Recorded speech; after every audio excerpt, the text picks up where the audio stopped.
Hello everyone, I hope आप सभी अच्छे होंगे दोस्तों, जहाँ होंगे स्वस्थ होंगे और मस्त होंगे। तो ये है होली की थाली जो मैं अपने घर में तैयार की थी और आगे के सरप्राइज़ मैं आप लोगों को वीडियो में ही दिखाऊंगी, तो आप लोग बने रहिएगा मेरे ब्लॉग में। तो ये होली के दिन मैं बनाई थी 2 तरीके का चाट, पनीर की सब्जी, आलू का कचौड़ी, प्लेन पूरी, पुआ और साथ में दही भल्ले, उसके साथ बड़ा। और मेरे हस्बैंड बोल रहे थे 2 तरीके का चाट तो मुझे नहीं दिख रहा है, मुझे तो लग रहा है एक ही चाट बनाई हो। मैं बोली नहीं, एक टिकिया चाट है और एक छोला चाट है। जब मैं उनको दिखाई तब वो उनको यकीन हुआ कि हाँ 2 तरीके का मैं चाट बनाई हूँ। और ये दूसरे दिन का वीडियो, जिस मतलब होली खेलने के बाद तो आपको पता ही है, थक जाते हैं, इतना कुछ बनाना होता है। होली में शरीर अजीब सा मतलब भींगा भींगा होने के कारण क्या हुआ ना, फीवर जैसा हो गया था मुझे। तो मैं खाना वाना बना के दोपहर के टाइम में लेटी हुई थी, मतलब लेटी क्या, मैं सोई गई थी। और मुझे बिल्कुल आइडिया नहीं था दोस्तों कि मेरे हस्बैंड और मेरा बेटा मिलकर मेरे लिए कुछ सरप्राइज़ प्लान कर रहे हैं। तो मुझे बिल्कुल अंदाज़ा नहीं था।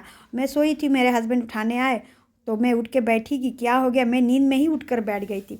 और बोले कि आंख बंद करके बैठो, मैं हाथों में कुछ दूंगा। तो हाथ में दिए तो बोले आंख खोलो, तो मैं हाथ में पिज़्ज़ा और कोल्ड ड्रिंक है। मैं टाइम देख रही तो तकरीबन 3:45 हो रहा था दोपहर का। मैं बोली कि आप लोग ये मिलकर क्या कर रहे थे, सरप्राइज़ प्लान कर रहे थे? बोले हाँ, तुम थकी हो ना और तुमको कुछ चटपट मन भी कर रहा था कुछ खाने के लिए, तो हम लोग सोचे क्यों ना आज पिज़्ज़ा ऑर्डर किया जाए। तो मुझे बहुत खुशी हुई। मुझे इतना पिज़्ज़ा में कोई इंटरेस्ट नहीं है, पर बेटा और हस्बैंड ने मेरे लिए सरप्राइज़ प्लान किया ना, यही मेरे लिए बहुत बहुत बड़ी खुशी की बात है। तो और मुझे इतना पिज़्ज़ा नहीं पसंद है, पर बेटा बोल रहा था, मैं तो कब से बोल रहा था पर आप नहीं बोले खुद की बीवी के लिए आप पिज़्ज़ा सरप्राइज़ प्लान कर रहे पापा जी। तो ऐसे मस्ती कर रहा था, तो मैं भी बोली कि तुम और दीदी तो बहुत पिज़्ज़ा खाते हो, कैसे बोल रहे हो? फिर मेरे हस्बैंड बोले कि खा कर देखो गर्मा गर्म पिज़्ज़ा कैसा लग रहा है। तो खाने के बाद तो अच्छा ही लग रहा है, ख़राब नहीं है, पर एक पसंद होती है ना, जो चीज़ आपको बहुत ज़्यादा पसंद हो, उस टाइप की मेरे पिज़्ज़ा मुझे नहीं पसंद है। पर वो ठीक ही है, खाने में खाई, अच्छा ही लग रहा था।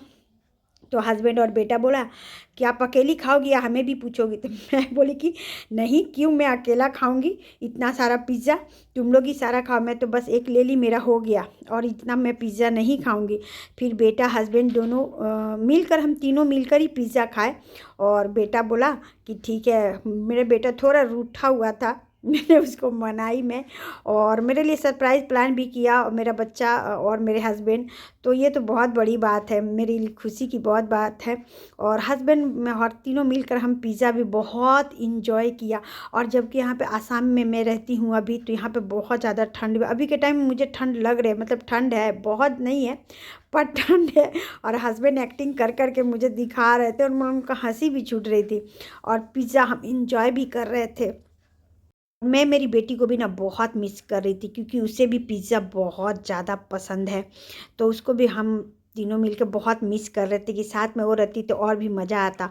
और पिज़्ज़ा खाने के बाद मैं हस्बैंड को बोली, पता है पिज़्ज़ा खाने के बाद ना मुझे क्या मन कर रहा था? मेरे हस्बैंड समझ गया और मेरे लिए वो चाय बना कर लाए। चाय मुझे ऐसे भी बहुत पसंद है। तो दोस्तों, आशा करती हूँ कि मेरी ये ब्लॉग आप लोगों को बहुत अच्छी लगी होगी।